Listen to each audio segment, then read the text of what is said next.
Let's see here.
Hey, apologies. uh, let's see here. Where are you all getting this live stream? You are on YouTube. Okay. I got a notice from YouTube, of course, that basically said, "All right, you've been flagged." I didn't get a strike, but I got a flag, and I have to do this like little questionnaire to say that I understand why it was removed. That's a bummer. I probably had twice as many live streams going on the last one. But anywho, let me kind of tweet out the new thing. Do. So I'm a little distracted for a second.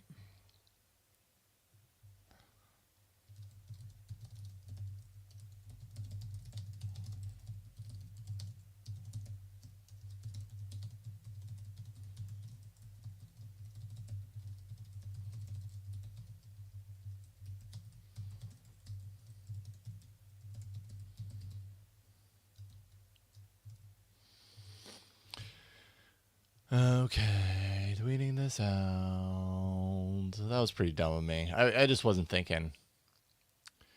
I'm kind of sort of here today. I had enough of a crazy weekend that I'm kind of, yeah, a little out there today. But anyways, we're making it happen. Bad, Jason. Bad. Okay. So, for those who don't know, I was live streaming the Apple event simultaneously, and that's a bad idea. You're not supposed to do that. So, anyways, I got a warning on YouTube. Totally deserved. Whatever. So, if you're watching this and you actually want to like hear the Apple event while I'm talking about it, then you got to open it up in another window. So go to Apple's YouTube channel in another browser or another window and stream the video there. And then, you can maneuver the audio balance and everything. I wish I could simulcast it, but that's not okay. All right. So Apple Watch 10. I missed a lot of that, but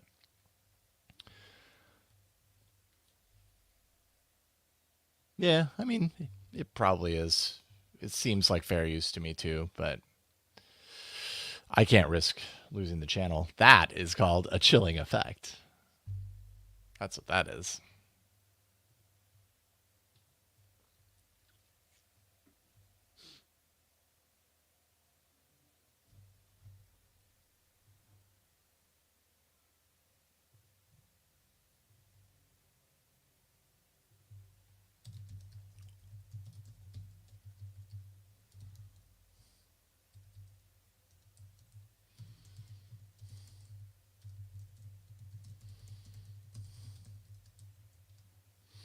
Aha.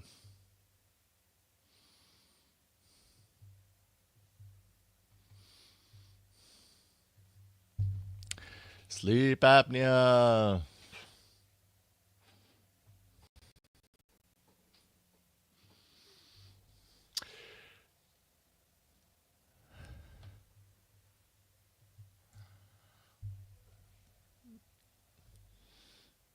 If you experience sleep apnea, raise your hand.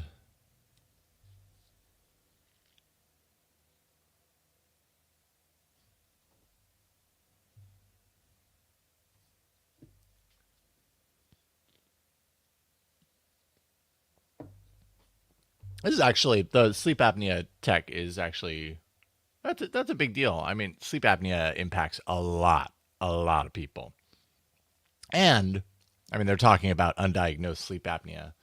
I think a lot of people, and I would consider myself, I really dragged my feet on this for a long time.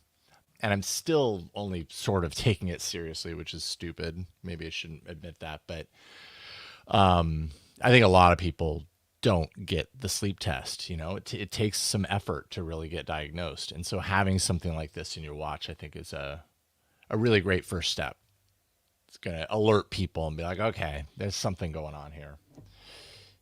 If your spouse telling you, oh, by the way, you hold your breath and when you snore at night when you sleep, and I can't sleep because it's noisy and I'm scared for you. If your spouse telling you that isn't enough, then maybe you'll listen to your Apple Watch.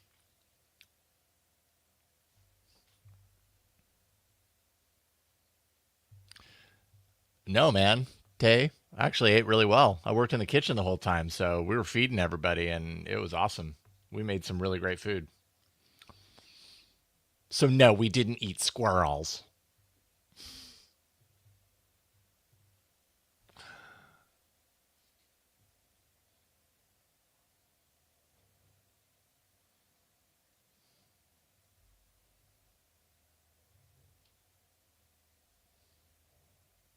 Oh, that was a cool little camera move.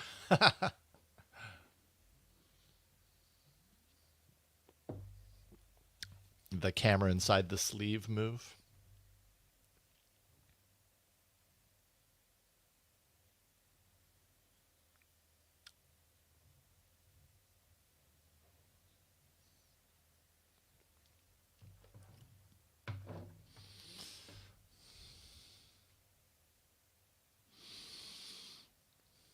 Well, your watch isn't going to help you, but it could be a great first step. It could be a great awareness tool. For a lot of people, I think in general, when it comes to change of any type, awareness is the most important first step. And watch being able to alert you of these things is a great kind of starting point. Does wearing a watch mean you're suddenly healthy? No, absolutely not. But it can clue you in. That's a good thing.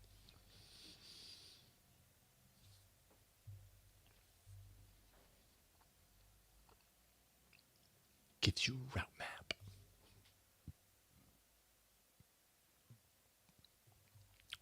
Good question, Greg. That anti-reflective screen is legit on the S24 Ultra.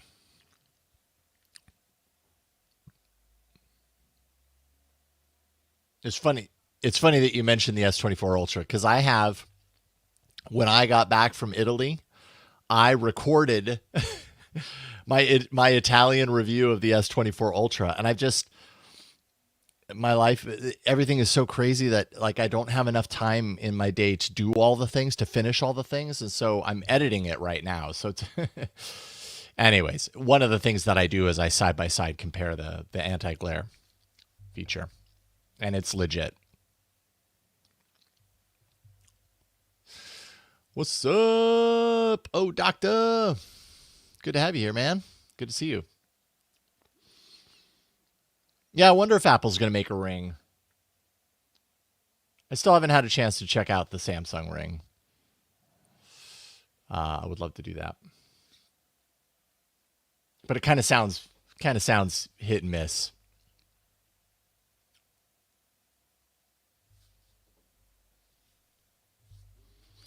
$399 pre-order.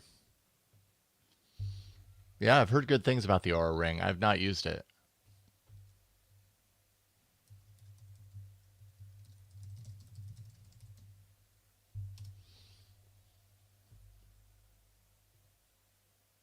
The ultimate sports watch.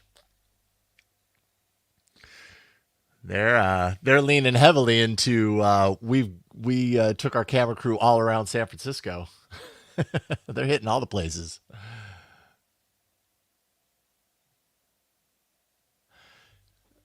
Clinton, no, I did not. I'm still in the process of getting an electrician out here to do the wiring so that it's right. But I have that process going. Yeah, I wish that I had it installed. I'm really looking forward to using it.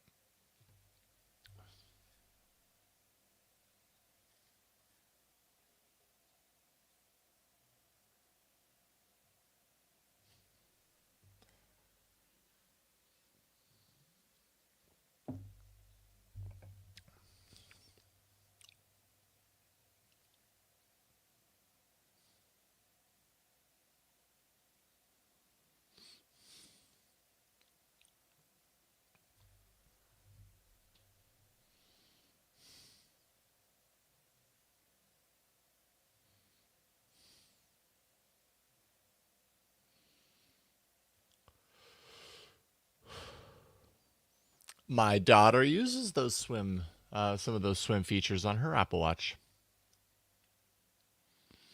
Very handy.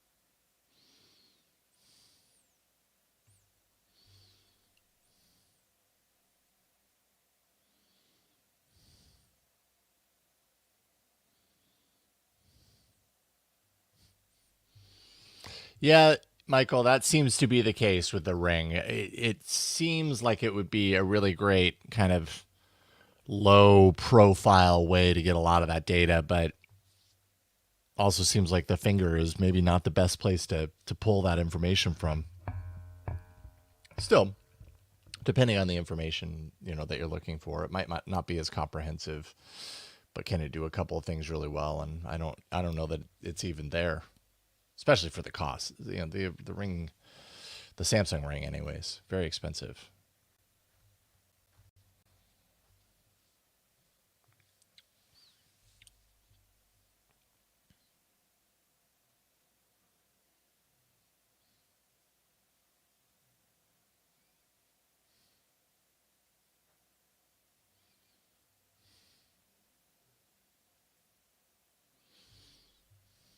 Yeah, me too, Michael. I would love to see that come to other devices. Sup, buddy? One of my best friends in the world, Mark McEnany. Good to see you, man. Thinking about getting an Apple Watch for an older relative who's experiencing falls, both for the fall alert and the emergency communication aspect. I I mean, I'm assuming that your relative, I could be wrong, but I'm assuming that your relative has an iPhone. And if so, I mean, I don't know why you wouldn't get the Apple Watch. I mean, yeah. I'm trying to think if even the Samsung wearables have the fall alert. They probably do. Actually, the Pixel might even have a fall alert. No, I'm a little foggy today. Sorry. Yeah, no, the Pixel Watch can detect when you fall.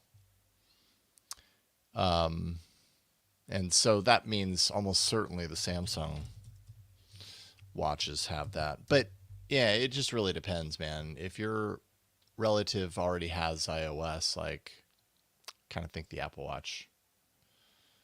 If you're in that world, if you're in that ecosystem, why not? And Apple's gonna support that really well. Yeah, the Galaxy Watch 3, Samsung's watches, some of them anyways, have fall detection as well. So that seems like it's becoming table stakes.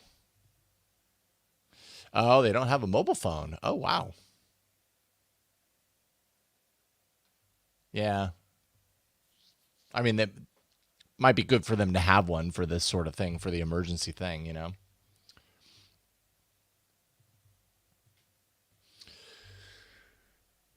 Apple Watch Ultra.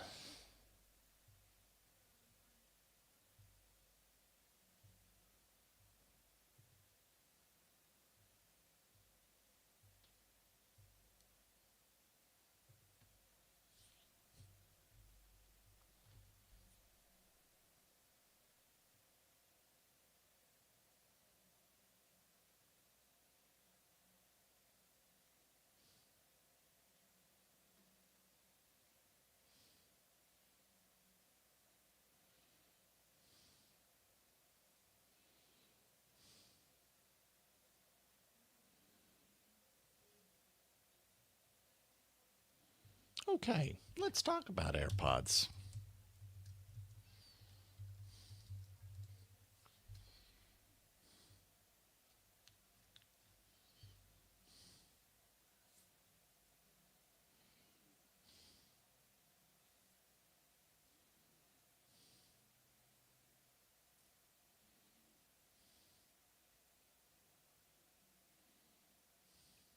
And they look like Samsung's old Galaxy Buds now. That'd be funny if like they totally traded spots. Samsung copies Apple's design and Apple ends up going with a bean approach. Yeah, they do look very similar to the previous AirPods, that's for sure. AirPods 4.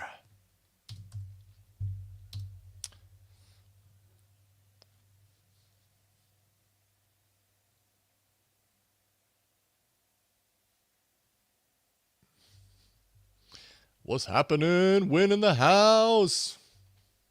Whoop whoop. Yeah, when we were talking about that, it seems like fall detection is kind of table stakes at this point for wearables.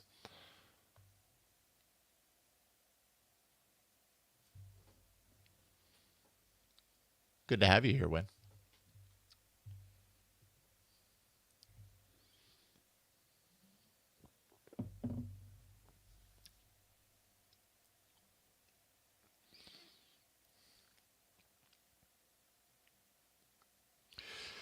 I'm just not a fan of the earbuds that just like rest on the inside. Like, I realize, everybody has their preference as far as how these fit into the ear canal. Ron Richards on Android Faithful, he does not like the kind that seals into the ear canal, and that's my preference is the sealing kind of approach.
Yeah, Mark, I can see that too. There's probably a lot of different ways that but Apple's going to test for that stuff. But there's probably a lot of different like ways that we unintentionally do things like nod or look over. I guess the thing is like it's a Siri command that's coming through that you're reacting to. It's not just like every time you nod your head, it makes a call or something. So, you know.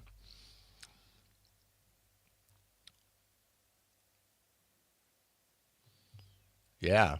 Sup to fine 102. Yeah, I agree. Not having the seal, like I feel a lot more confident with the earbud when I have that seal. And it doesn't bug my ear canal. I know it does other people, but it doesn't bug me.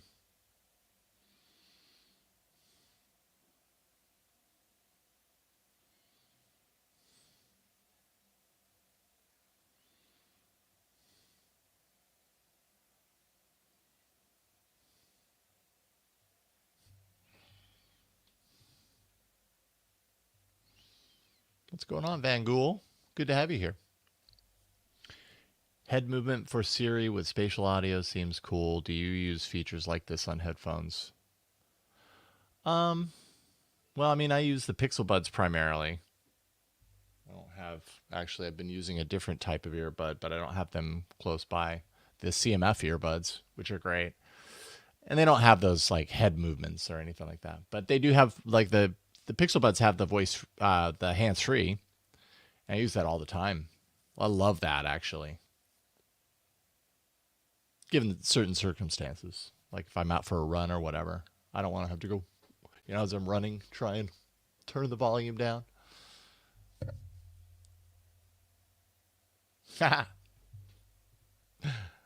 Totally. She's got iPhone Pro Max pockets.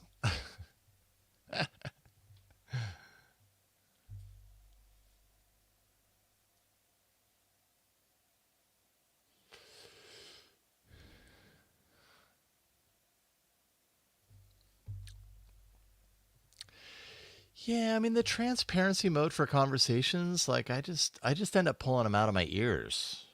I know some people like lean into the transparency mode and that allows the audio to pass through. AirPods 4 129. I feel like that's an inexpensive. Oh, I see.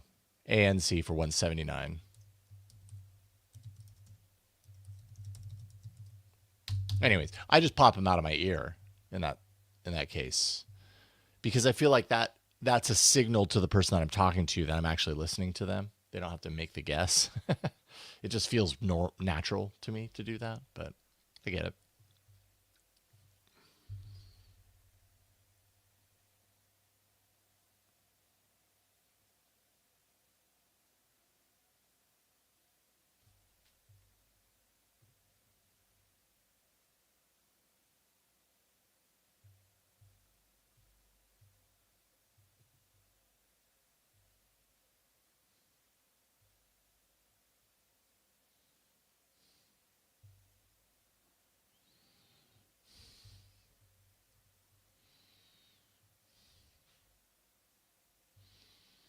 Hmm.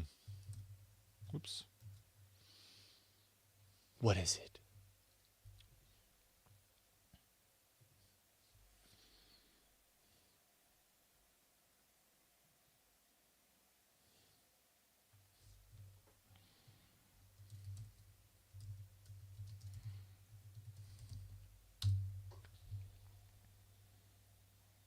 Are there many Android folks like using AirPods? I mean, they're just Bluetooth earbuds, right? Like they probably have some sort of baked in integrations with iOS and iPhone and stuff, no question, but yeah, I don't really encounter that very much. As opposed to like an Apple Watch, like you're probably if you have an Android phone, you're almost certainly not going to be using an Apple Watch. But I think AirPods are a little bit more open, right? I'm open in air quotes, but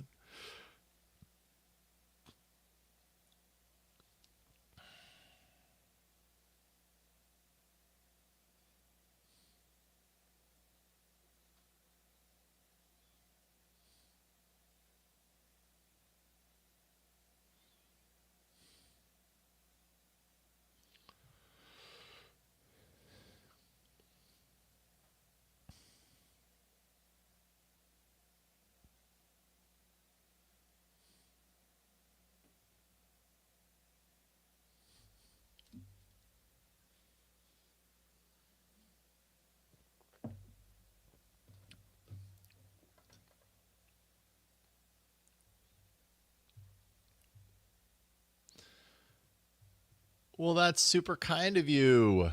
3 degree camber, or maybe just camber. Thank you.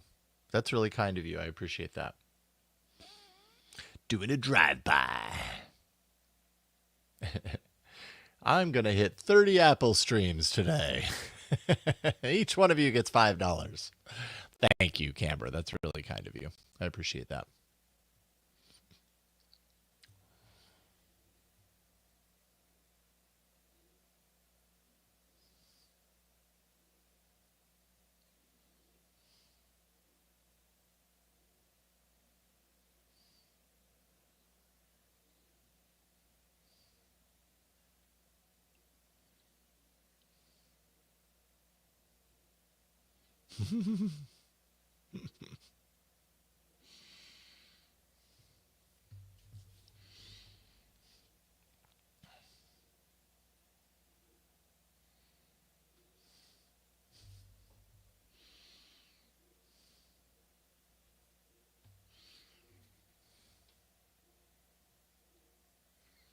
I can't remember my last hearing test. Definitely 5 years. Huh? What?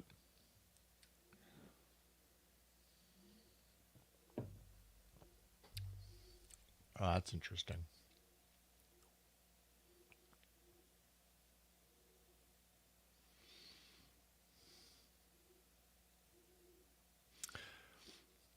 I wonder how audiologists feel about this.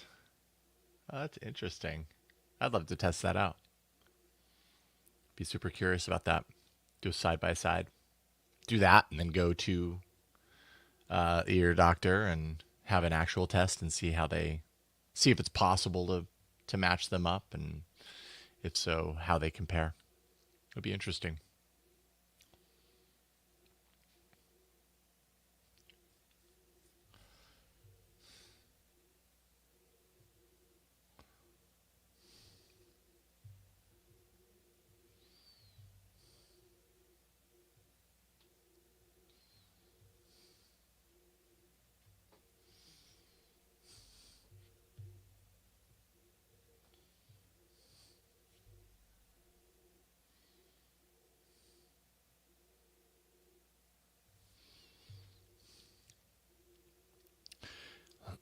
Maybe Ron Richards needs to get an iPhone because he talks about, all the concerts and shows he goes to and doesn't wear earplugs, which I can't throw stones because I'm like 50-50 on whether I wear earplugs, but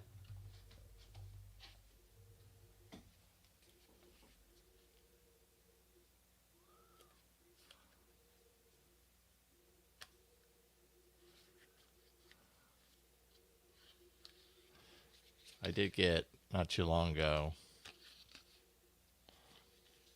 the Loop um, earplugs. This is not Apple, by the way, but basically, they're the kind of earplugs that they lower the volume. They don't. They're not like the foam kind that you put in and everything goes. It's like turning down the volume.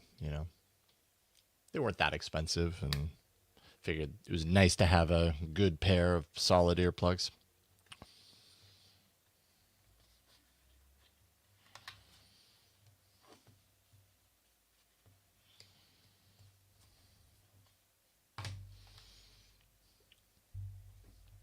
Hi, Kate.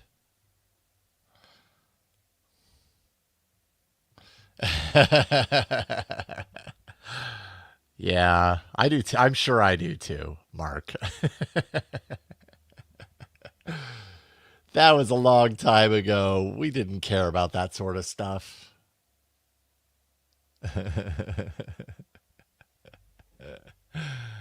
Oh, and thinking about that now just it feels it's painful.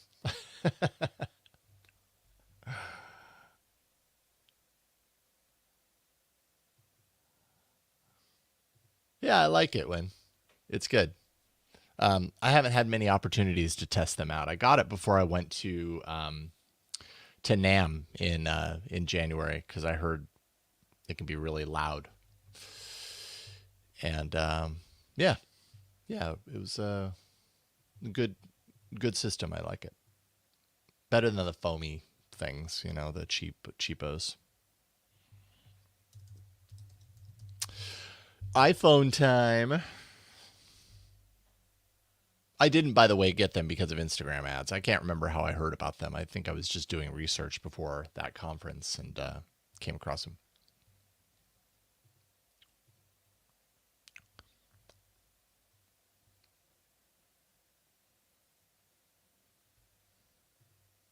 Yeah, that is something that I know a lot about too, Mark, at this point. Not as much as you, but I've had at least 1 year of exposure to that. It's force. And here it is, the new iPhone.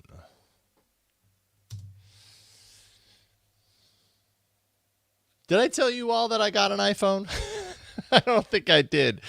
No, it's nothing. It's not like a fancy schmancy iPhone. It was literally because we moved to T-Mobile. We moved everybody in the family to T-Mobile, and they were like, "Well, you can get a free iPhone, iPhone 13." So it's already 3 years old. But you get a free iPhone 13. You just have to pay like tax or whatever. I was like, it'd probably be good for me to like have an iPhone just so that I could test some things. And now, of course, like what is it? 3 months after we switched, and the 13 is now 3 years old. So I don't know how. Honestly, at some point, this is going to go to my younger daughter when she gets her phone, because she wants an iPhone, and so this will just be her phone. It just made sense to get it now. But she's gonna get like basically a brand new like iPhone 13, probably in like a year. But oh wow! So I'm looking at the base of the new iPhone, or the frame of the new iPhone, and holy moly, they are basically the same between that and the Pixel 9 frame. Like the yeah, that is crazy. Had a lot of people tell me like, "Oh, nice iPhone," with the Pixel 9. I'm like, yeah. Everybody has, flat phones, but holy moly, like that frame looks so much the same.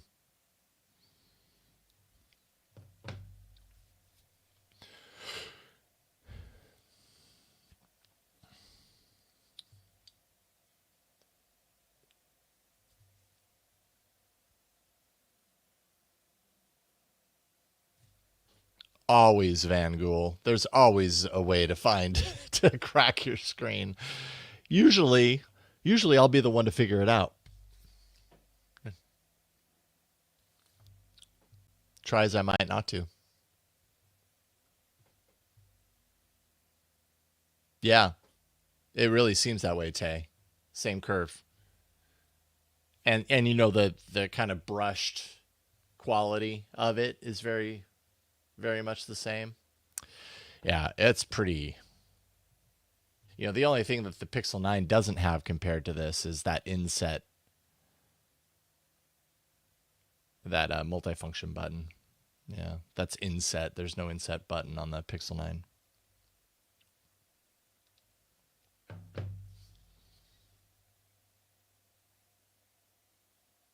It's interesting how they have that different color accent around the cameras. That like darker blue.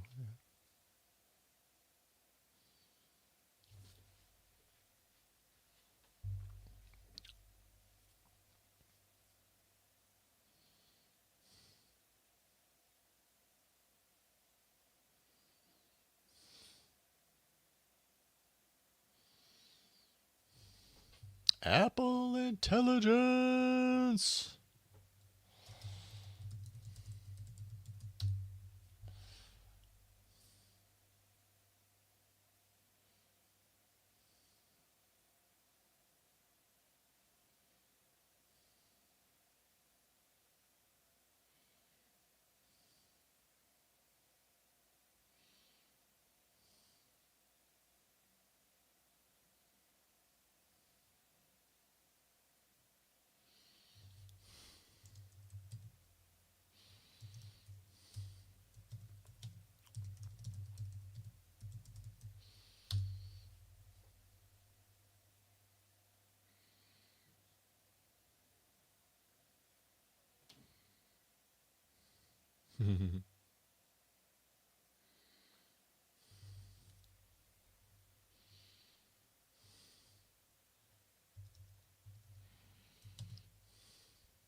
Smaller, faster, more.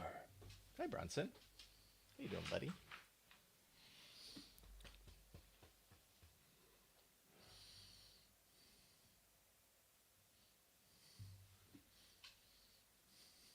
Yeah, you're a good boy.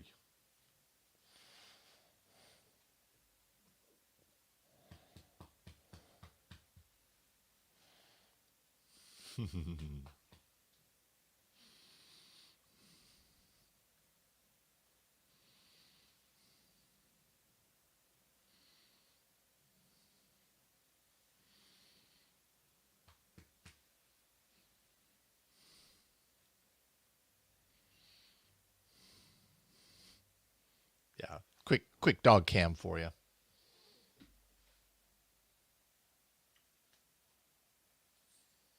There you go, buddy.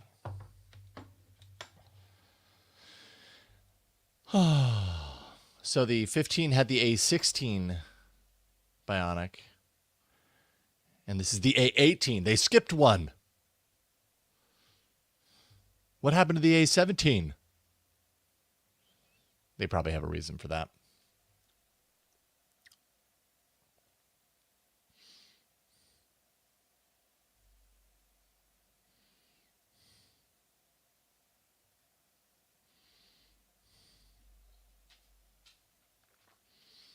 Yet another wonderful location from San Francisco's historic landscape.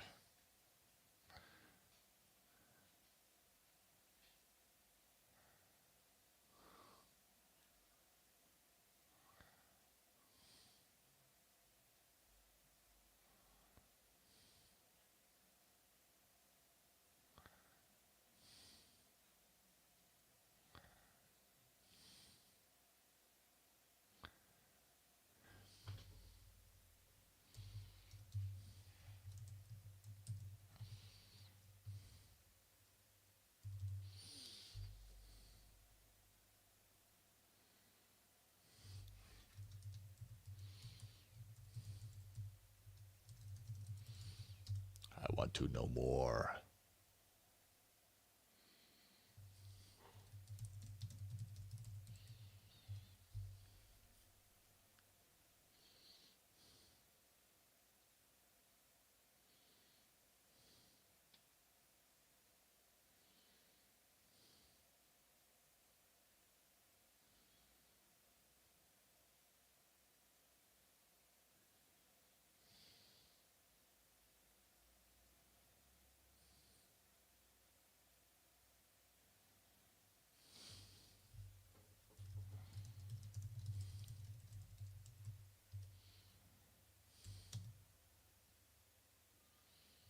Go on.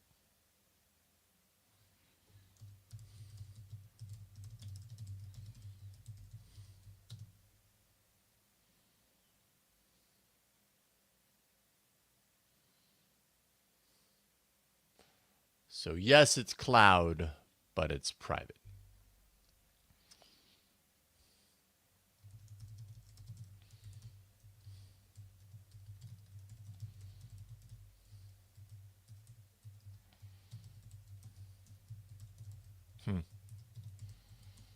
I want to know more.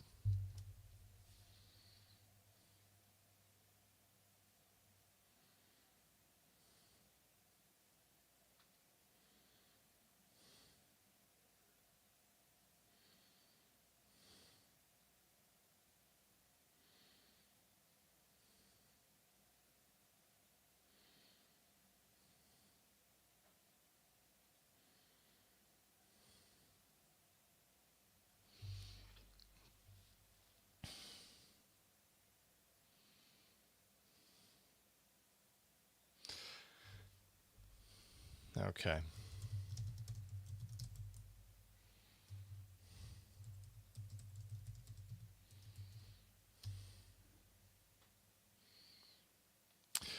So, okay. So they are taking the AI kind of summarization and, LLM tools and everything on a more system-based level to feed into everything versus I mean, I guess Gemini sort of does that, but I feel like it's still willy nilly. Like I wonder if you're in a non-Apple app, if you can use that integrated AI to generate this stuff. Because like Gmail, you could do that, but it's via Gmail, I think, and the Gemini app. Yeah, I'm trying to figure out what the differences are here when they say system wide and it's integrated into the system. Does that mean that touches everything that goes through the phone, like all apps, third party, that sort of stuff? Or is it still isolated to just Apple's kind of curated list?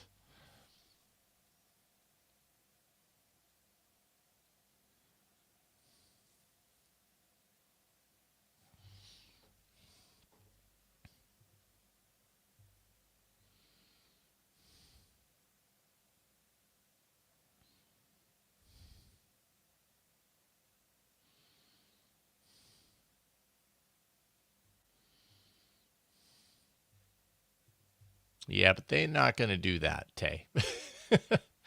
They're not going to not release a phone for a few years.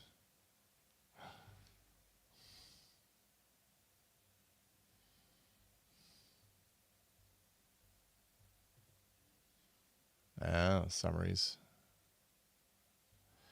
That's kind of interesting.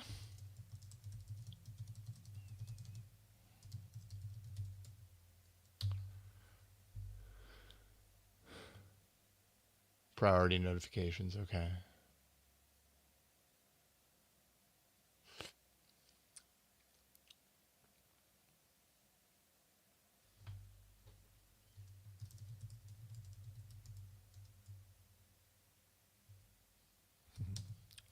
It's the Siri we promised you years ago. Better now.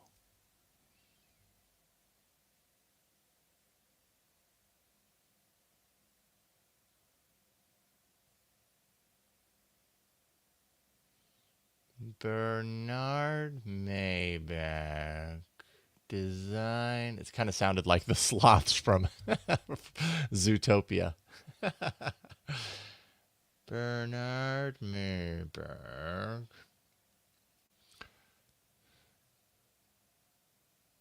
Yeah, well, Mark, Android or Pixels have emoji that don't make sense to iOS. They have audio emojis now that I don't think translate. So there's that. Yeah.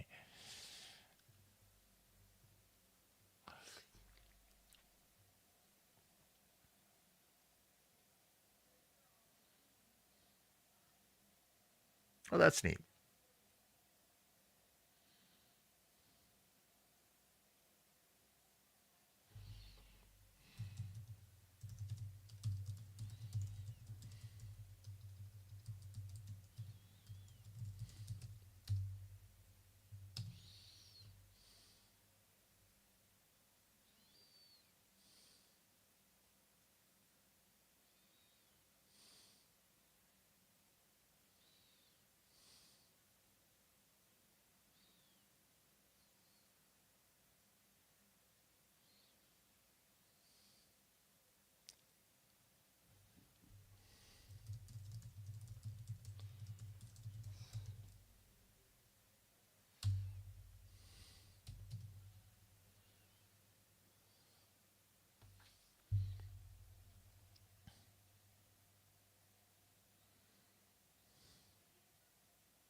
I think I'll go there.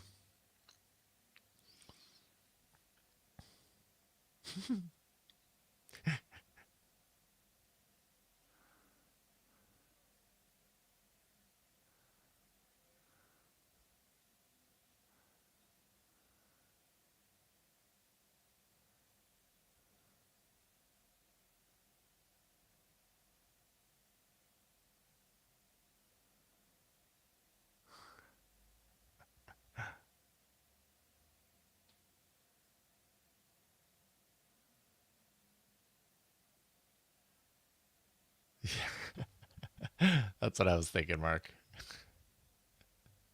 The guy's looking for all sorts of ways to test this feature. He's like, there's a poster. There's a dog. There's a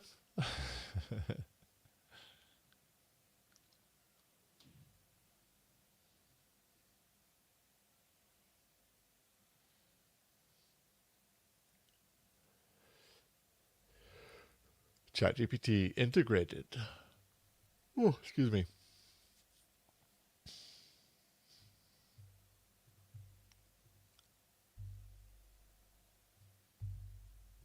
I don't know. Is there the parkour guy that I should know about? I honestly have no idea. I doubt it. I doubt it's the parkour guy if there's like a YouTuber or whatever. But that'd be a cool little bonus, I suppose. Just give it a little tappy. Just tap it in. Just tap it in.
Well, Puag, I don't know if you're reacting to something that just happened, but yeah, that was the news like a month ago. Selling to ZD, Ziff Davis.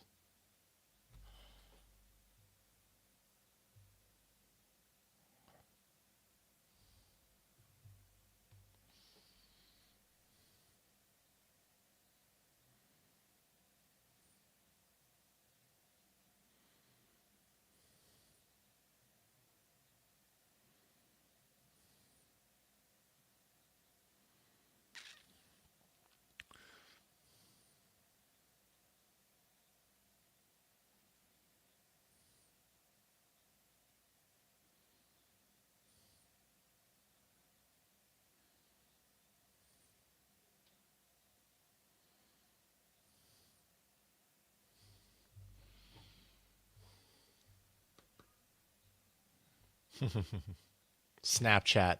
Snapchat's really they've figured something out on getting these deals with the phone manufacturers.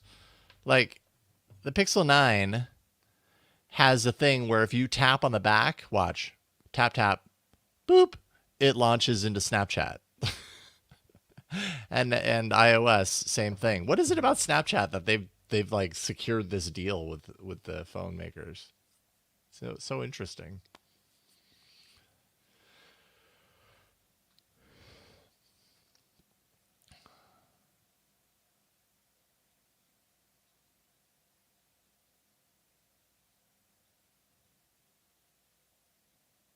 The dog kind of looks like a hairy human.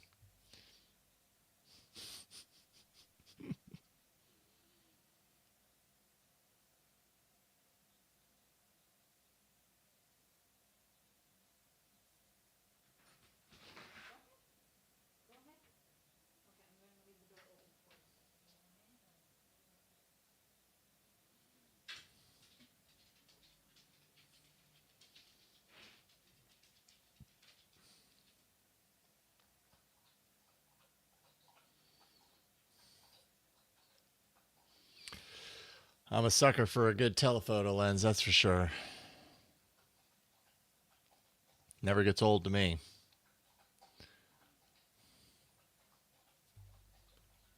Which I don't really have on the Pixel 9 right now, so I miss it.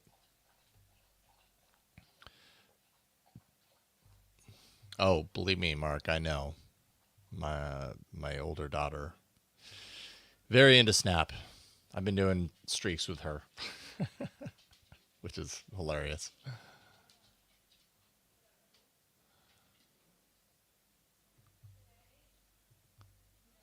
Thank you for saying that. P-Wog, Pwog. Yeah, those were good days. It was fun. Good times.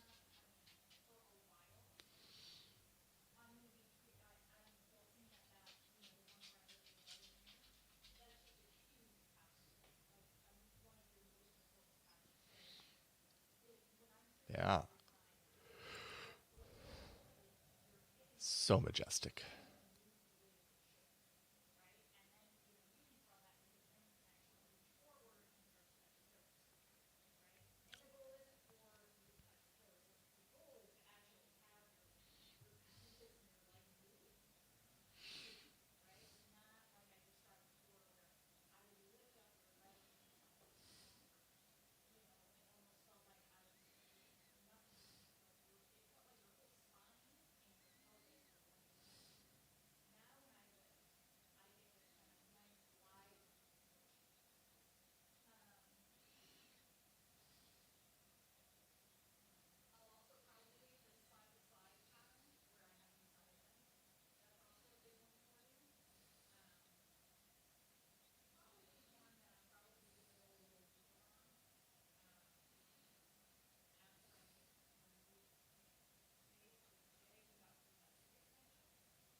Acting.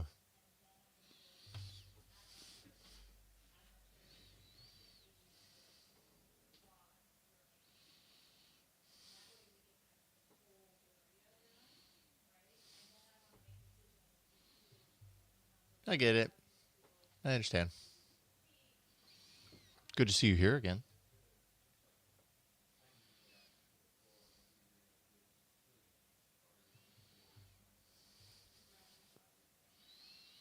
Oh, just a cute doggy. All right, they're doing the photo removal tools. They're bending reality. What is a photo, anyways?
Don't have a whole lot to say about these game franchises. I don't game very much these days. Look nice, no?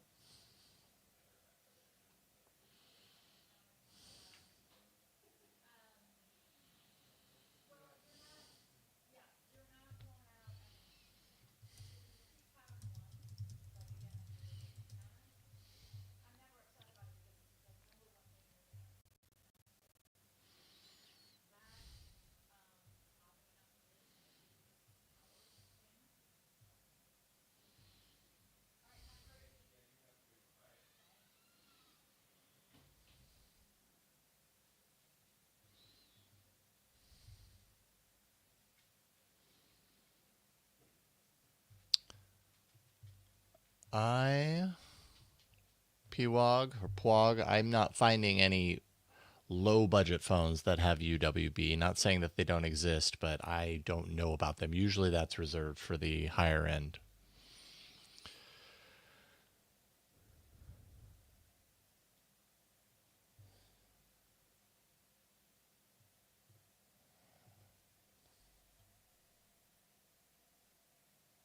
I've been seeing the little cellular thing pop up on my 9 from time to time, which I have to say, it's kind of it's a good feel. Like, I was just up in the mountains and had very limited service, and most of the time I had no service, and yet I saw the satellite thing, and there is a little bit of like additional kind of comfort in seeing that, because without it, and you see no coverage whatsoever, like it's not like you can use that satellite just willy-nilly for anything, but it is nice to know. It's like a visual reminder that like you're not totally screwed if you need something. You know what I mean? If an emergency happens and you're out of cell coverage area, seeing that is a nice reminder that you do have an option, and that's nice.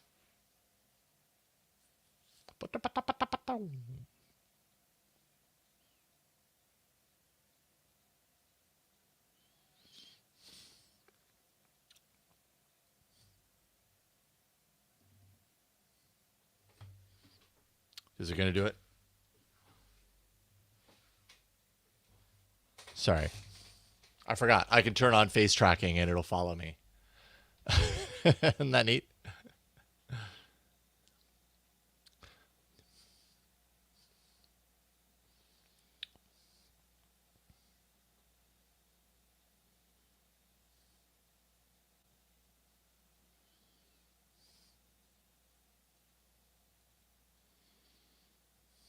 It is neat. I do like that. Yes, it's a multifunction button, but it's also kind of like swipe sensitive with the photo feature set kind of embedded into that button. I'd be curious to play around with that, like using that for like zoom and stuff. 'Cause sometimes I find the on-screen zoom kind of thing, at least on Android phones, depending on how it's implemented, can be a little finicky. That button does kind of take it further into the kind of the more older school paradigm of having a control that isn't completely attached to the touchscreen thing.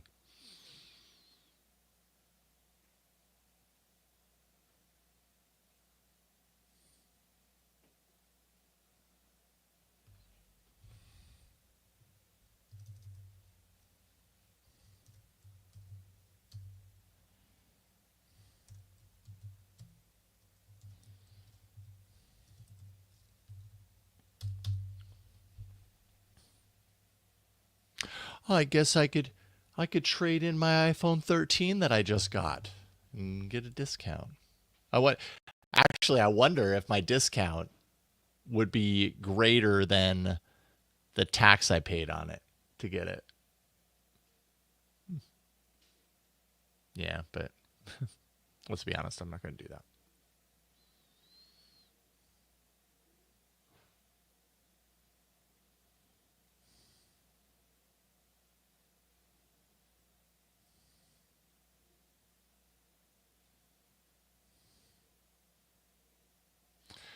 Here come the pros.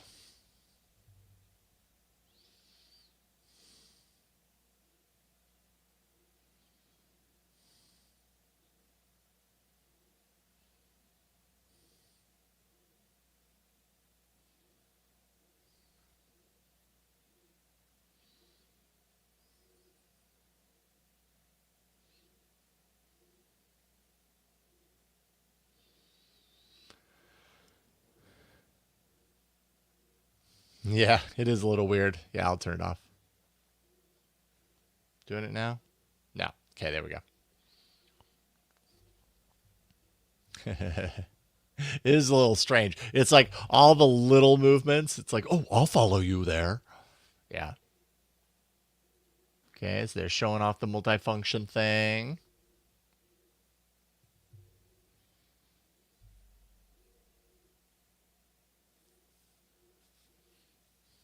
I'd be curious to hear what you would get for an iPhone 12 as trade-in value, Greg.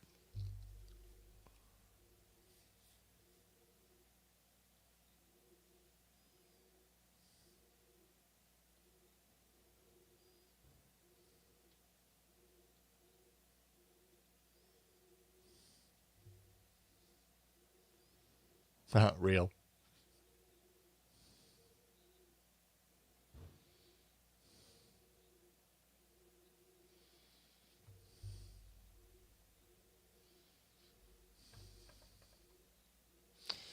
I'm holding the front of my Pixel 9 up, and it's like the same size as one of those on the screen. And I mean, from the front, it looks so similar.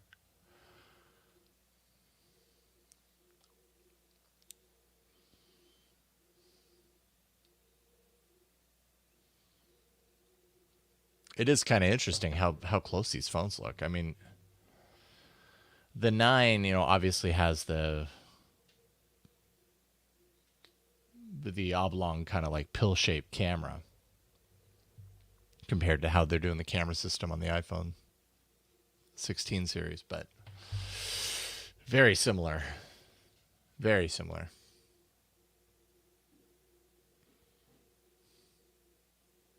Yep. All about that bump. All about that bump. About that bump. Hi, Bryson.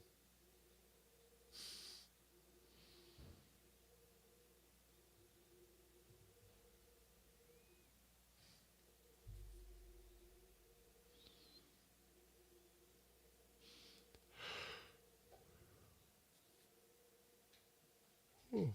Hey, buddy.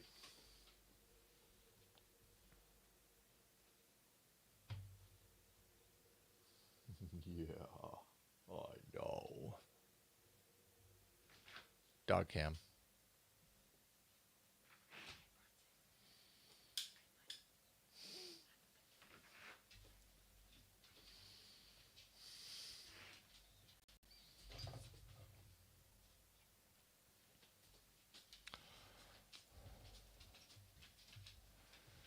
All right, have a good appointment, Win. Good to see you. See ya. Have a good rest of your day.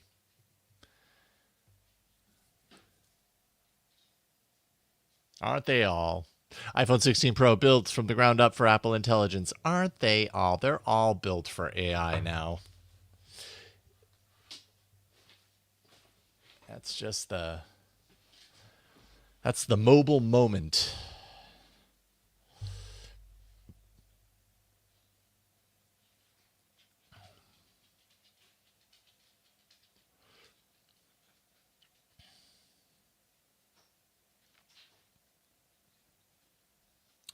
Now on Android, you can use the recorder to record a meeting, and have it summarize it, but on device.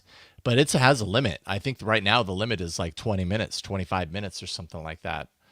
Which is, I mean, how many meetings are 25 minutes? They're usually at least a half an hour, if not an hour. So that's a little underwhelming. I wonder how iOS,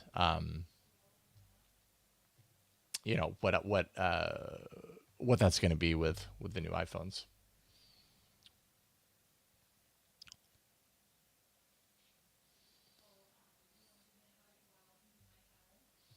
Hey, Lee. Thank you. That's so kind of you. I appreciate that. Yeah, I mean, I think what am I most impressed by so far? I mean, I think I think what the feature that is most immediately compelling to me is the multifunction button and how it integrates with the camera, like seeing that kind of swiping space. And I'd love to play around with that and kind of see, how much that makes sense in use. Like, do you have to learn a new kind of interaction language almost? And if you do, that's fine. Like, we all learn new things about our devices, and especially on Apple devices, people are perfectly happy to do that. But I'd be curious, like, does that actually improve the camera's experience? So I think that's neat. Apple is not the only, manufacturer, of course, to do a multifunction button. But I feel like the other multifunction buttons that I've seen have been like a button and not like a touch surface. And we've seen buttons like that on other phones, but usually they're like they're the power button with a fingerprint sensor embedded into them. So anyways, I'm curious to see how that is in practice. I think also the sleep apnea call out for the watch is kind of interesting. I think, again, it's about kind of calling awareness. Is it a medical tool? No, but if it might make someone aware that they have something to look into, like that's a very good thing. I would applaud it for that. So, yeah, it's a couple of things. Thank you for being here, Lee. Thank you for the super thanks. I appreciate that. Good to have you here.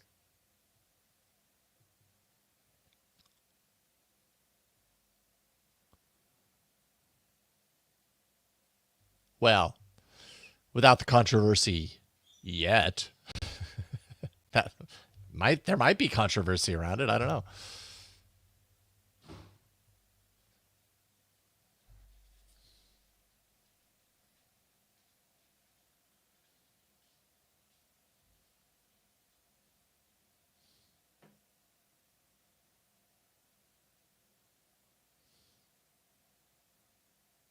ProRes video recording.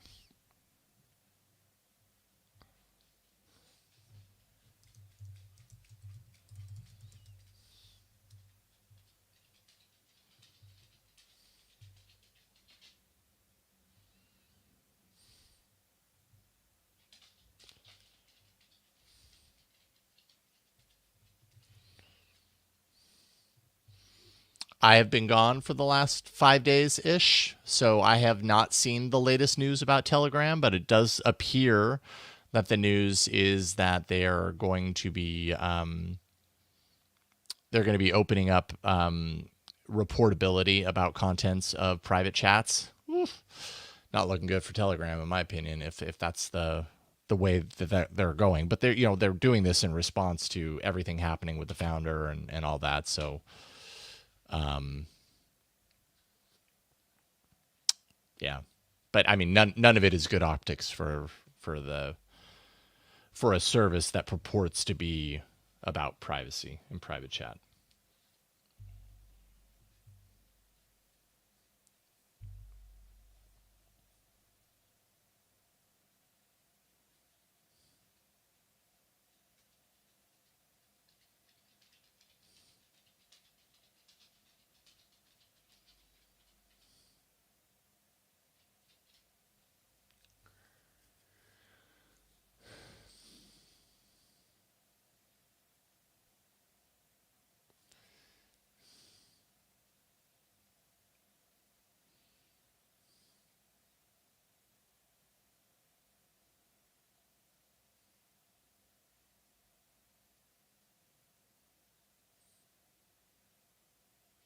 5x is good. 10x is better, but 5x is good. I mean, let's be real. I'd love to have a 5x on my 9 right now.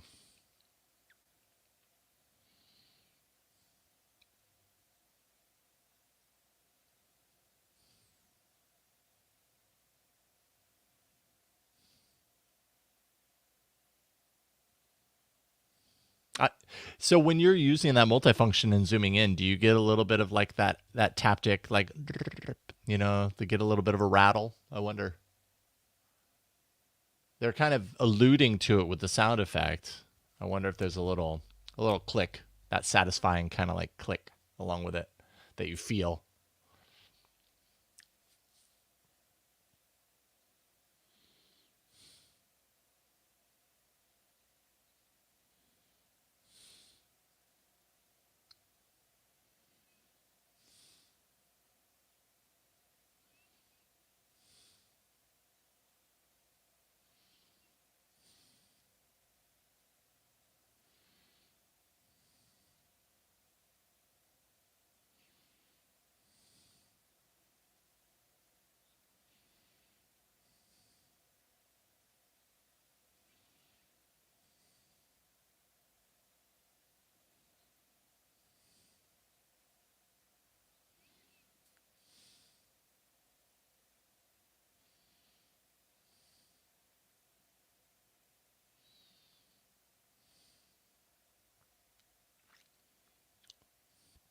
That was an interesting photo of the woman in the water.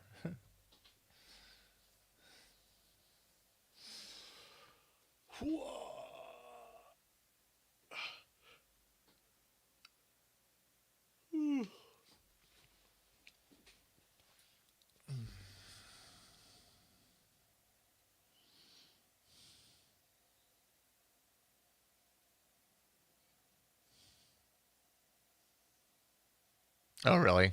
NSXLA. I mean, Apple's, yeah, they're dropping the hammer, I guess. I mean, I had my stream up on YouTube and it got removed. And so I had to open this one up and basically tell everyone to open the stream in a separate window, which is fine. I'm probably not even going to keep this live stream up on the channel. I don't think it really serves much of a purpose for anyone if you're not watching live. So probably when it's all done, I'll just hide it because, I mean, no one's going to watch this and like go through the trouble of syncing it up with the live stream. It's fine. This is just a excuse for me to clue in on exactly what's going on in the iPhone ecosystem. Now that I'm independent, like I feel like I can do this a little bit. Like there's more reason for me to do this. I don't have to be so locked into the Android thing. I would love to get more iOS experience and more competency around that.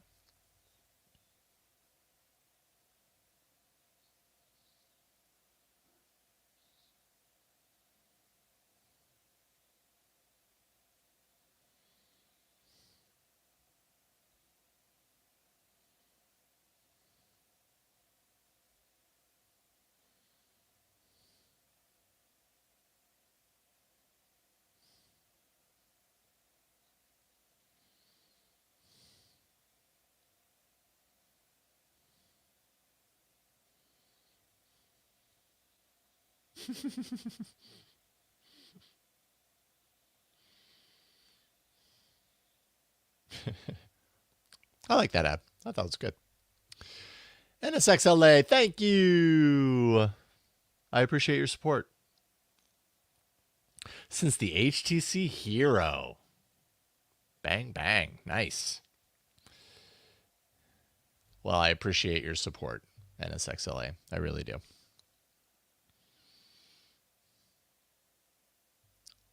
Dang, really? I mean, it's a shame. It really is a shame because at the end of the day, what they're doing is would they would have a fair use argument on that. And it's not like Apple it's just the level of control that feels unnecessary to me.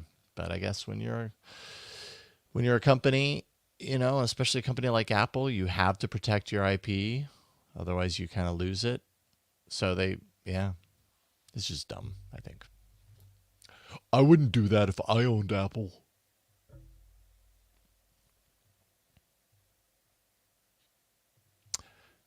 Yeah, Lee, double tap the power button, it opens the camera. I do that all the time. That's usually how I launch the camera. I rarely ever tap the button. It's just boop boop. Um,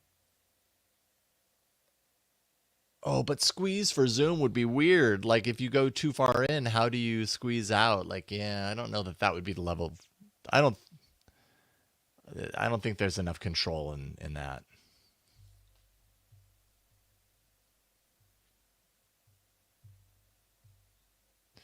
2 terabytes, dude. Offload that footage. Get it off there, man.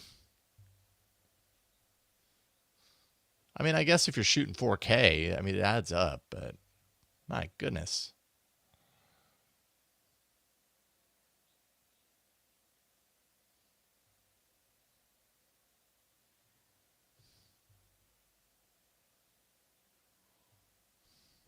Yeah, that's how I feel.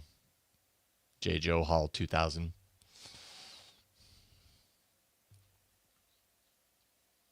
There is extra context being offered. You know, it's not just a straight restream. I don't know.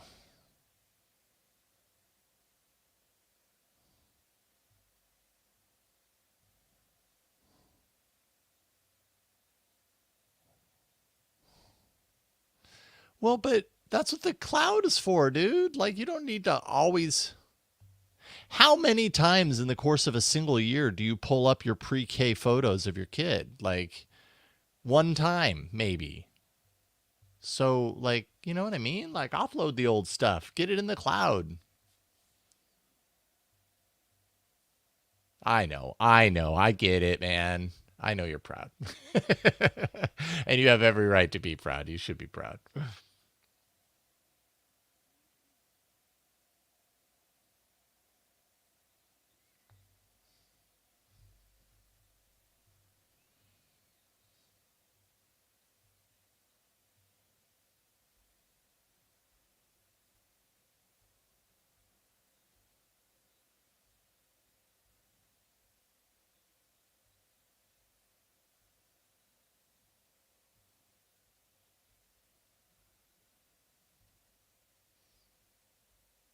That's interesting. I would love to play around with that. What was that feature called? Audio, was it audio modes or something?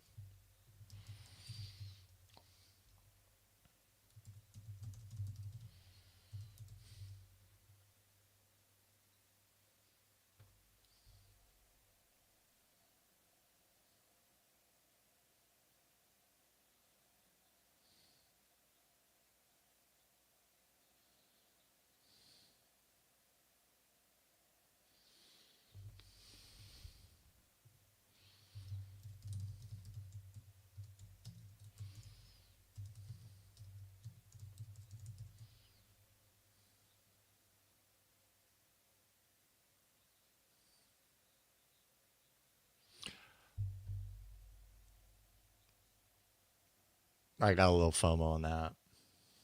I would love to have that. So studio mics, is that what the name of that feature? Oh man. Yeah, both of those things sound really interesting to me. Um, yeah.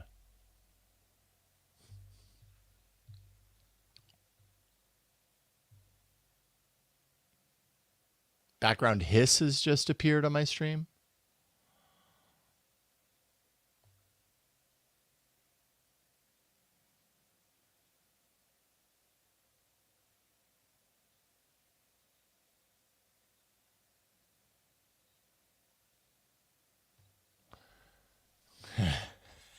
Yeah, that's right, Odocta. All we used was an iPhone and a $3 million set, and probably a staff of 20.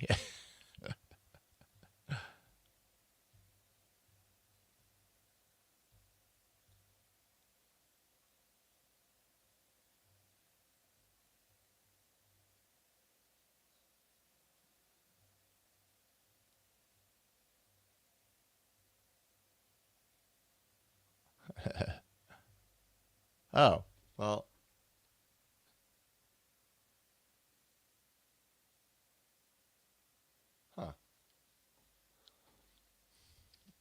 Yeah, I'm not hearing it.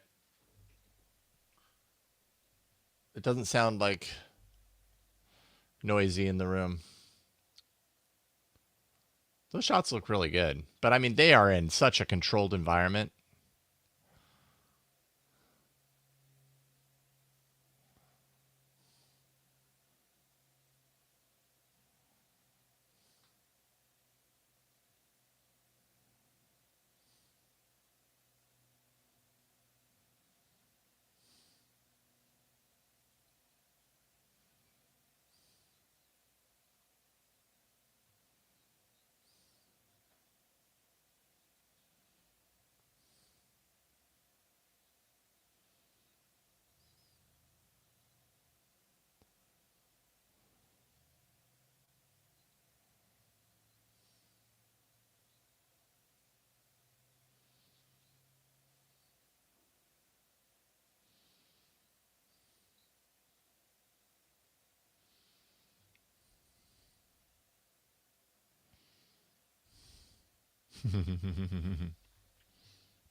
Tech Effect, welcome. Says this iPhone upgrade is a joke.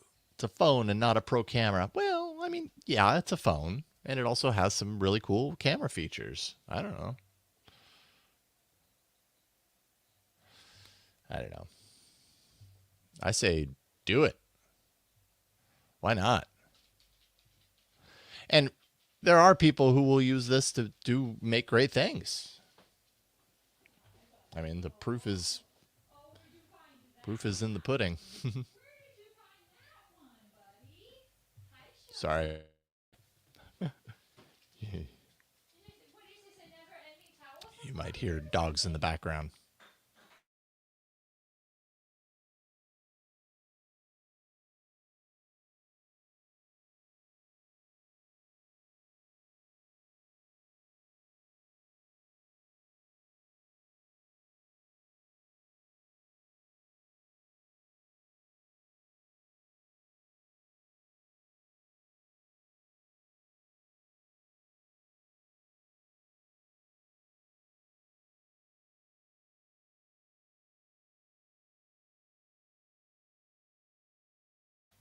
Sorry, I muted there for a second.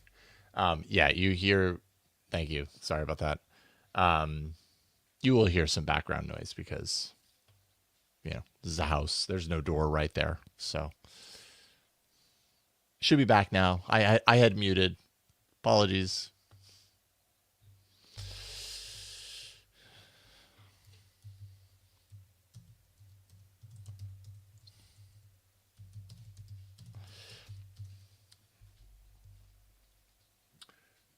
$1,000 off trade in for an iPhone 13. Anyone? No, no, definitely not.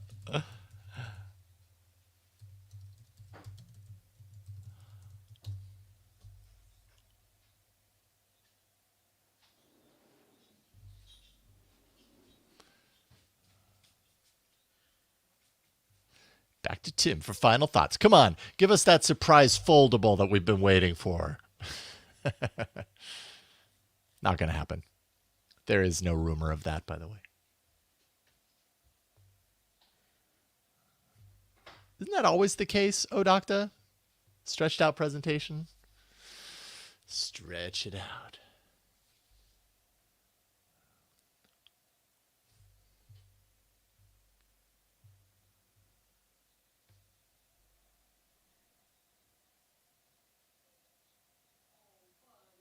It's a nice looking watch.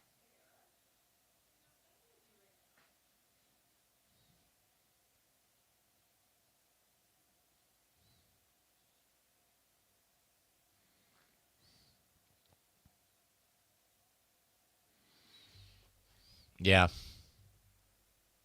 I hear you. Also, what's up, Oza Nightmare? Good to have you here. Oh, totally. Flowery adjectives. It's a really great way to put it. Yeah, I mean,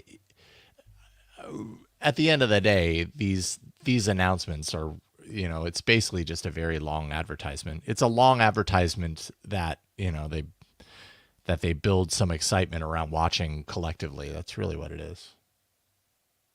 Because I mean, from a news perspective, like, people who are reporting on this news got this information well in advance. They're gonna, publish the news the second this happens. So if they haven't already, I haven't even checked Tech Meme to see. But yeah,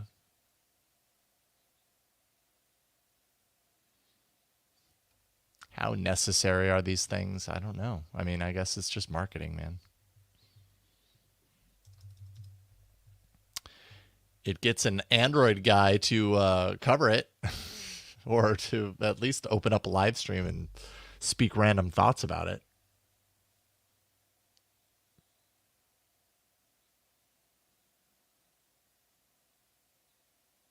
Ha! That's a good way to put it, Owen. Nerd soup for nerds. Yay. Okay. And we have reached the end of the event. Yeah, there we go. That's it. So what are the things that stand out for me? Yeah, I mean, the camera button. Tay says they invented the camera button. That'd be my takeaway. Apple does that, right? They come out with something. It's like, it's not the first time you've ever seen it, but the way that they do it, they convince people that it's new and different. And yeah, it's probably the case with the button, but still, I mean, that doesn't mean that the button is a bad idea. You know what I mean? Like, I'm curious to see, like, the whole example that they had of the weekend, shooting the weekend music video with that iPhone and using those controls. Like, you have to imagine, you have to understand that, that whole thing was coordinated with Apple. It's like, hey, we'll give you access to our new phone. I'm sure there was money that exchanged hands. I don't know any details, but I'm sure there was, almost certainly. So how, if you were to find yourself in a conversation with one of those people, like at a, I don't know, hanging out with someone one on one, and you got the real off the record scoop, like, I would ask them, like, okay, the camera controls are neat, and I know that you used it, and I know that you said in the video thing that it was really useful, but, like, how does it stack up to true professional controls that you would use otherwise? Like, is it really fine? Is it a fine tooth comb enough? You know what I mean? Like, I watched him using it, and like, it's such a small, narrow space that either Apple has done some really great engineering around that control to make it so that you don't overshoot your target. Like I'm doing this live stream through the Osmo Pocket 3, which is a new device I got not too long ago. I absolutely love it. I'm using it as a webcam right now. Thankfully, it didn't do what it did last time and, like, kill out after like 10 minutes. But it has, the pretty small screen, touch screen, that you maneuver almost all the settings through. And it has that kind of like scroll wheel interface on the screen to, dial in your exposure and all that kind of stuff. But it's a very narrow space. And actually, looking at the screen right now, it's probably pretty close to the distance that, the amount of space that multifunction button has. And it's very easy to overshoot the thing. And so you spend, like, when I use it, I either get it right the first time or I overshoot it, and then I try and correct and I overshoot it in the other way. And, that's a little frustrating. And in a professional environment, you're shooting a music video with The Weeknd. I have to imagine it, if they didn't nail that down just right, then those people, they're getting paid to do this thing. So of course it's going to be beautiful and yay. But, like, how would they, how do they really feel? and obviously, like, I won't know that until, perhaps someday I get one of these phones in my hand and I can play around with that. But I do think that's neat. I like the idea of a multifunction button. It's not the first time we've seen it. But, some of that interaction seems different than what we have seen before, that I'm aware of anyways. So, Ozone Nightmare, always so gracious. Thank you so much for the super thanks, man. Says, to a degree, that's what irks me the most about these events. They show the things, these scenarios, as if a typical user would do it without showing the logistics involved. Normal user isn't getting those results. That is very true. And, they showed, well, like I keep going back to the weekend example. It's not like when you're watching it, you don't see that there's a bunch of staff there. They show that. They're not they're not trying to deceive you and say you can easily shoot a the weekend music video, because anyone looking at that is going to see all the lights and see all the staff and see the fact that there's a multi-million-dollar, musician there and everything. Like, of course that's going to look better than the video that a random person picks up. At the same time, it was shot with that phone. I mean, unless Apple's totally being, totally lying about it. So their promise is true. It's capable of doing that.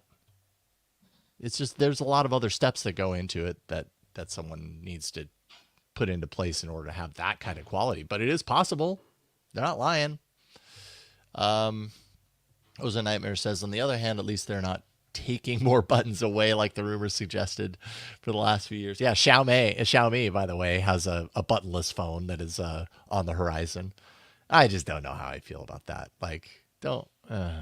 And that could be old school thinking. But this is not the first time we've heard about this. This has been the rumor for years that Apple at some point is going to take all the buttons away. That was more of a Steve Jobsian thing, and I think that is obviously not the case because they just added another button. It's just, yeah. So anyways. So I don't know. I don't feel like Apple is deceitful when they show things like that.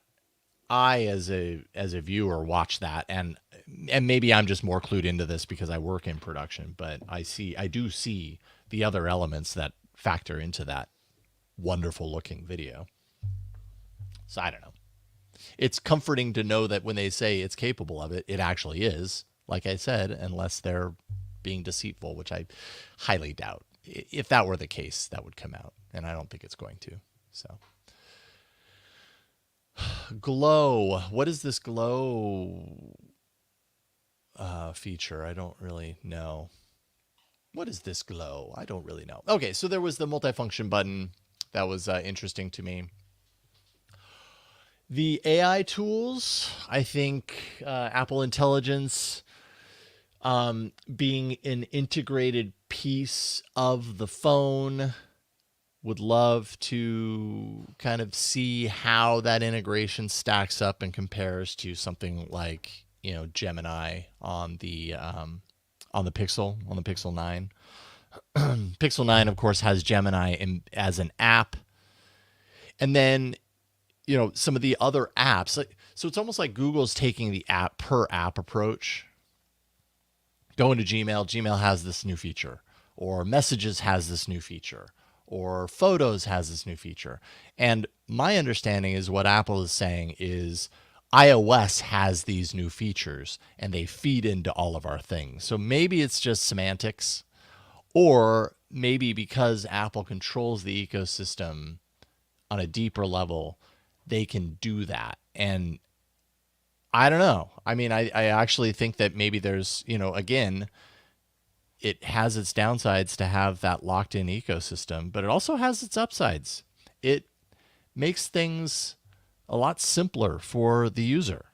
And when we're talking about the myriad use cases of artificial intelligence on mobile devices, like my concern with Google's approach is that we're going to end up in another situation, if we haven't already, where we did with Assistant and Assistant's kind of expanded feature set, where when it launched, it did a few things, did them pretty well. I remember Assistant coming out of the gate, we were pretty impressed by it. But we could also see like, but it'd be nice if it did this, or it'd be really neat if it did that, and blah, blah, blah.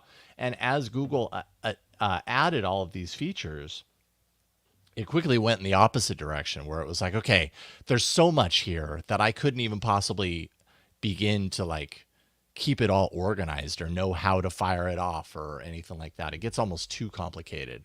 Like it gets so capable that you then have to remember how capable it is in order to make use of any of it. And, and so Google's going the per app route, which I think kind of falls in the same trap, where it's like, I got to remember when I'm using Gmail that it has that AI feature, or Messages has a different but similar AI feature that's embedded there, versus Apple's approach, which is just summon it, and whatever app you're using, here's your AI feature set that feeds into it. And I don't know, I think there's something to that. I'd be curious to see how that plays from an experiential standpoint.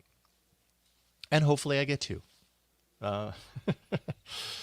Probably not with the iPhone 13 that I have, now that it's now officially 3 years old. In a single day, this thing went from, it's only a couple of years old to 3 years old. But nonetheless, I'm happy that I have it. And maybe some of these features will hit that, but I doubt it. Who knows? Maybe I get traded in. Other features. Oh, and so just to kind of button up on the AI tool set, largely what Apple was showing off that comes to mind is very much similar to what everyone else is doing. It's the writing, writing for you. It's the summarizing. I did like that when you're looking at your inbox, instead of seeing the first 10 or 12 or 15 words of the email that's there, it gives you a short summary. Given that the summary isn't more work, well, I guess how much more work would it be than trying to figure out what an entire email is about based on the first couple of sentences, So anyways, I think that's a cool idea, because then it gives you the ability to glance quicker. As long as it doesn't get flowery, the language doesn't get flowery and unnecessary. Like if it's a true summary, just give me the nugget so that when I'm scanning through my inbox, I can know exactly what it is without too much work. Excuse me. They called it a new era for Siri. And having not had much personal experience with Siri, I can't really draw from, perspective there. But I mean, from what I've heard from a lot of people about Siri is that it hasn't been incredibly helpful throughout the years, that it's definitely been behind. And I'm curious to see if these AI features that are making their way into the iPhone and into kind of a more capable, enhanced version of Siri, if Apple gets it right this time, can kind of undo some of that baggage. People may have already made up their mind that they don't want to use Siri because it didn't work for them time and time again. Or does this, kind of erase the slate and kind of have a do-over as a result? Some of those features coming in beta next month, so we're still kind of, still not immediate. Apple has taken a slow approach with AI. It's announced a few things and then had to kind of slow things down based on, wanting to get it right. And you should, especially with AI features, get it right out of the gate. So I'm not surprised about that. Other things that that caught my attention were the audio modes. So obviously there's the, we already kind of talked a little bit about the camera and video capabilities and whatever. But the things, of course, because I am, I'm a musician, and Apple actually does bake into their OS features that musicians would like. I think that's actually kind of cool. Like on Android, I have to go out of my way to find apps that actually cater to the weird, unique feature set or, requests list that I might have as a musician that wants to use my smartphone as a song kind of song creation device, or not even song creation, but, a way to kind of log ideas that I have and that sort of stuff. The app that I use to do that on my phone is by Dolby. It's called Dolby On. And, which, I mean, is not a big deal. It's basically a voice recording or a recording app that I can record on the fly. If I have an idea for something, I just open it up, I record it, I label it, and then I have it stored, in a compressed format or MP3 or whatever. And so I use that a lot for random ideas, that come to me. But what they showed off was, in particular, was a voice memos feature that allows for layering, like quick layering. So essentially the idea is I'm a musician. I have the idea for this song on guitar. So I sit down and I record it in my voice memos app. And then I'm making lunch and I'm listening to it and I'm like auditioning with my voice. I'm recording a second layer on top of it that is like, oh, I've got this idea for a vocal melody to go on top of it or whatever. So then I could just hit record. It plays the guitar out into the room while I'm recording, while I'm singing. And so then it records the voice, and then their software, their algorithms can remove from the voice recording, or you can adjust the balance to say, have it mixed with the guitar, the original guitar track, or remove the guitar track altogether, which is interesting because the guitar track was being played into the room while I'm singing it and recording it with the same phone. So they're obviously, doing some probably phase cancellation to get rid of the guitar. So I wonder how clean that is. That is my one consideration. But I don't think, like for me, I wouldn't be using that feature to create like studio quality, throw that into my DAW and release it sort of stuff. I'd be using that feature for prototyping and for on the fly coming up with ideas. I wonder if you can continue to stack, like, because here's my specific use case. Is I come up with an idea. This happens to me all the time. I'll come up with an idea. I'll kind of sing it out or I'll play it out or whatever with a guitar. And then I don't always just have a single vocal line in mind. I often have like a chord of vocals, like so layers of vocals. So it's like I want the first layer to be this, and then over the top of that I want the second layer to be the and like if I had a true multi-tracking environment, that would be pretty easy and straightforward to kind of record that to. But when I'm on the go, I don't always have that, but I might want to try it out. And that feature, I realize it's super like isolated to a very specific group of people. Of all the people watching right now, maybe like 10% of you are like, yeah, that sounds pretty rad. But that is a feature that I would be like all over. I'd probably use that all the time. And it makes me think like, okay, with Dolby, with the Dolby On app, that seems like something that Dolby could potentially roll into their app and make that even more useful. I would love that. So anyways, and then they have their studio mics thing where they're recording in an environment and they have different algorithms to almost remix the audio. So the example that they had was the diner scene and the two guys sitting at the counter and talking in this noisy diner or whatever, and you could remix things. And that's cool. Neat that it can do that. Kind of reminds me of the audio element of like what they did with studio lighting on the camera and video and stuff like that. So that's neat. I would hesitate to go too heavy on that. Like that is a feature that I would love to test out. That and the voice memos one. So if I do end up getting one of these phones, those would be things that I would actually create content around, specifically just to make my heart happy, because it would be a lot of fun. But I would probably be cautious about that feature because the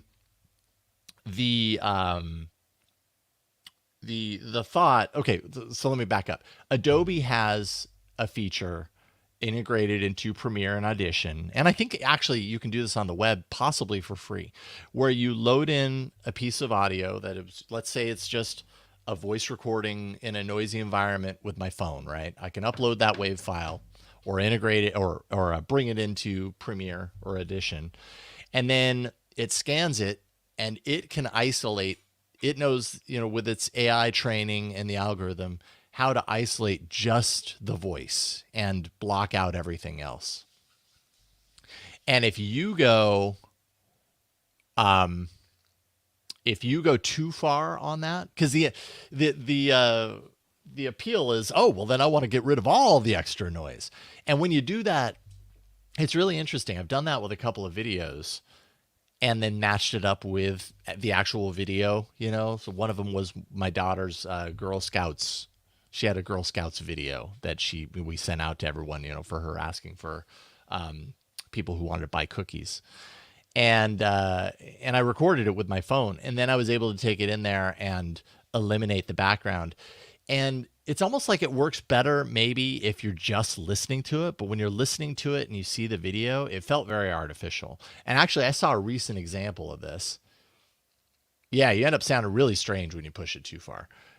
Even though that ends up being kind of, you're tempted. That's the word I'm looking for. You're tempted to push it too super far because you're like, well, why wouldn't I just want to go, you know, and isolate completely? And if you do, it starts to sound really, really artificial. Even though it's done what it promised, it's cleared up the noise, and things just sound weird.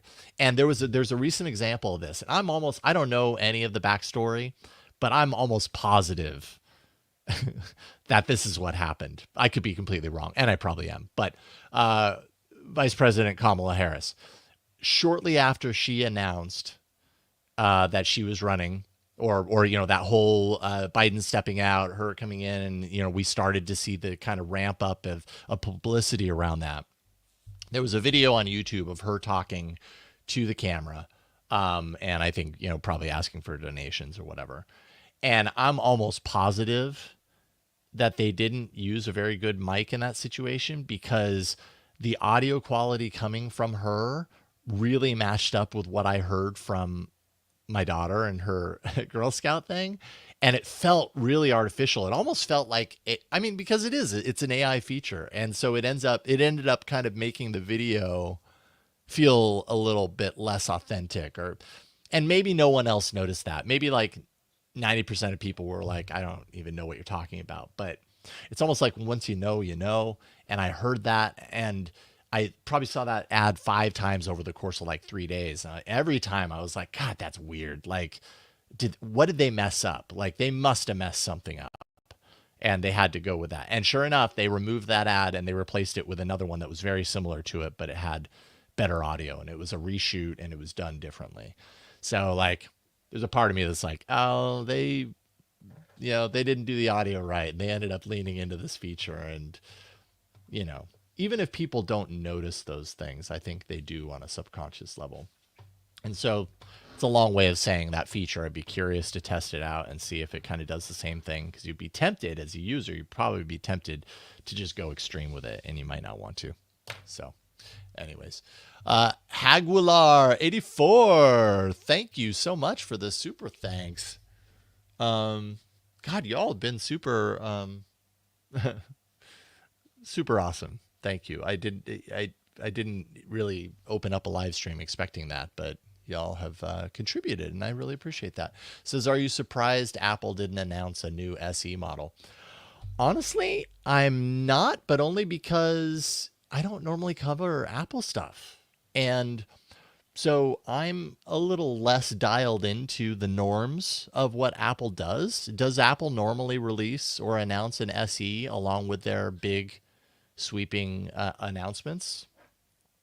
And, you know, did they last year and this is the first year that they didn't? Then I guess I would have been, you know, surprised by that, but I'm not right off the top. Yeah. Lawn Dog says, Jason, I thought I saw an $800 trade-in value for a phone that costs like $799. Does that make sense to you? No, but no, that doesn't make sense, but that sounds pretty awesome. Now I'm curious. All right, so now I got to open up an Apple window, because let's see here. iPhone 16. Okay, so I guess I can present this, I think. And I'm only doing this because for the, you know, I explained it earlier, and for those who weren't here. Oh, it said up to $800. Yeah, Phyllis, that makes more sense. But let's go ahead and see. I've got an idea here, because for those who didn't hear me explain this earlier, I do have an iPhone now, which I've never really had one before. This is my first my iPhone. It's not a new one. I mean, it is new, but it's not a new release. It's an iPhone 13, so it's pretty minimal.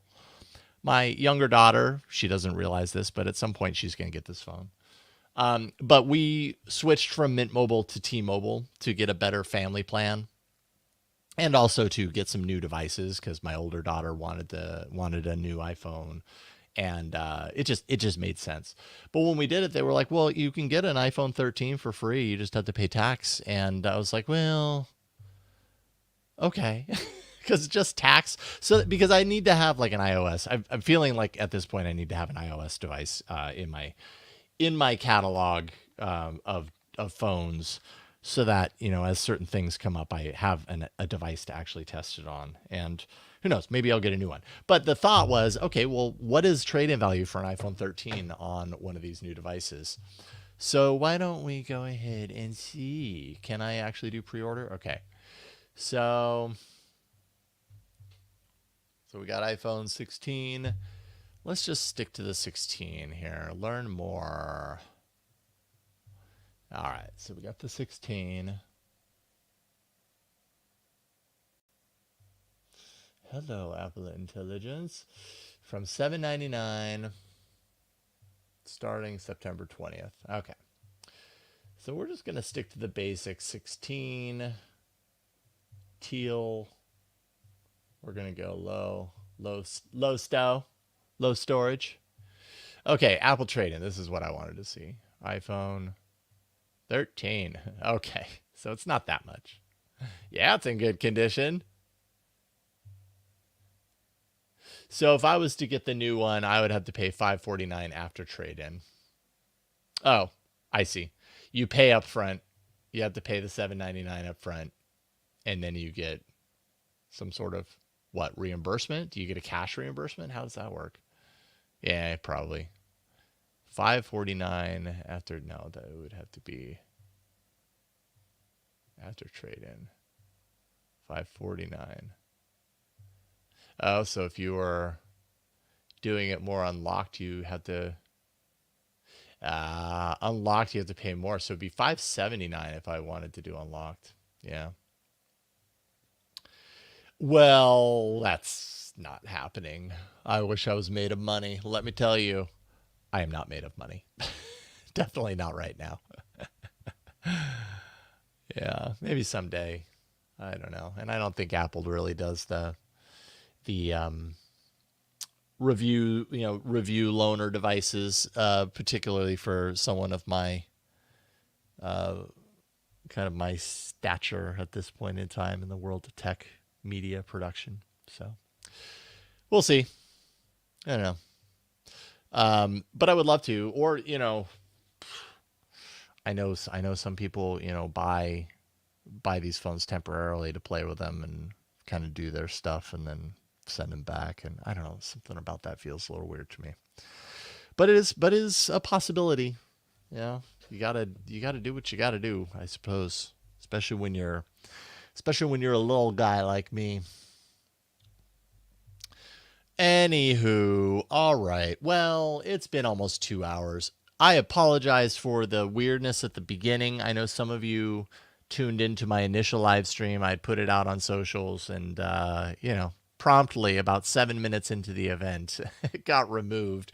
Now I have a YouTube Q&A, which if you've never seen one of these, I could show you real quick.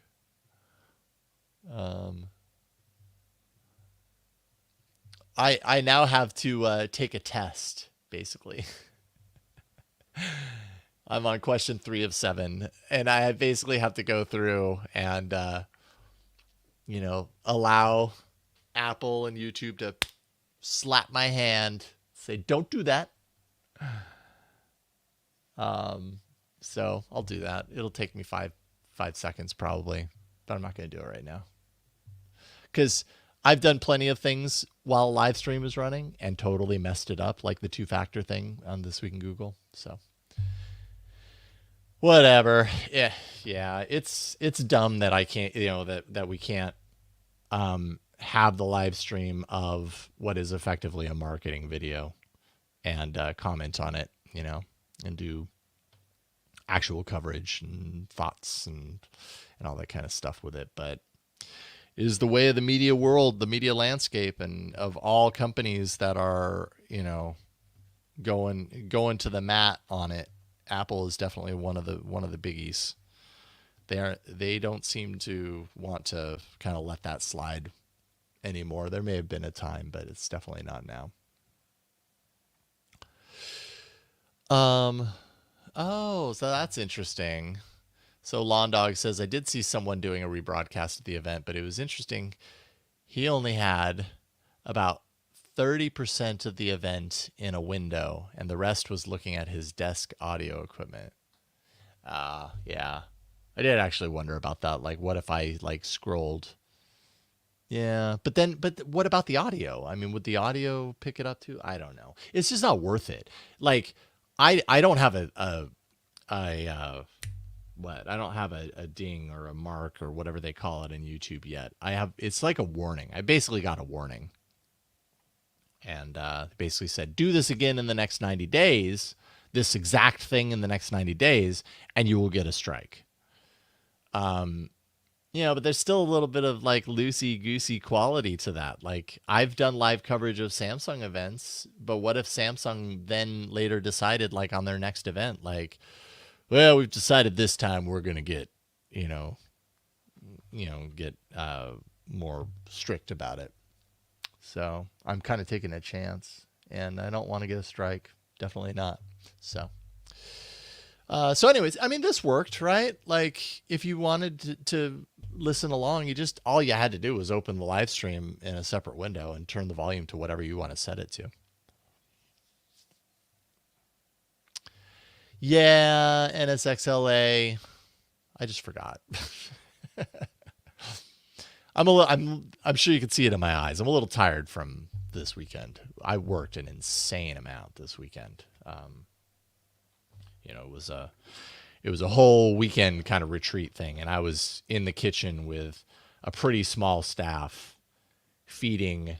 I think in the end we fed a total of somewhere at 70 some odd people, guys, 70 some odd guys, and they were all very hungry. And so it took a lot of energy, and I'm definitely feeling it. Get another early night in bed tonight. But anywho, it's 12:10. I'm going to end the stream. I got to eat some lunch, and got other things to do. But thank you so much for being here, everybody. Thank you for the amazing super chats, y'all. That was unexpected and completely appreciated. You all are great. And I've had fun hanging out with you and doing an Apple event. I will do this again. I think this makes me more, smart on what Apple is up to. Thank you, Phyllis. Great to have you here. Thank you, Greg, Tay, NSXLA, Lawn Dog. So many of you here. Ozone Nightmare, of course. Clinton. Yeah, good to see you all. Hagular. Okay, I could do this all day long, but I'm not going to. Thank you so much for being here, and I'll see you next time. See you tomorrow, if not sooner. See you tomorrow on Android Faithful. All right, bye, you guys. Thank you again.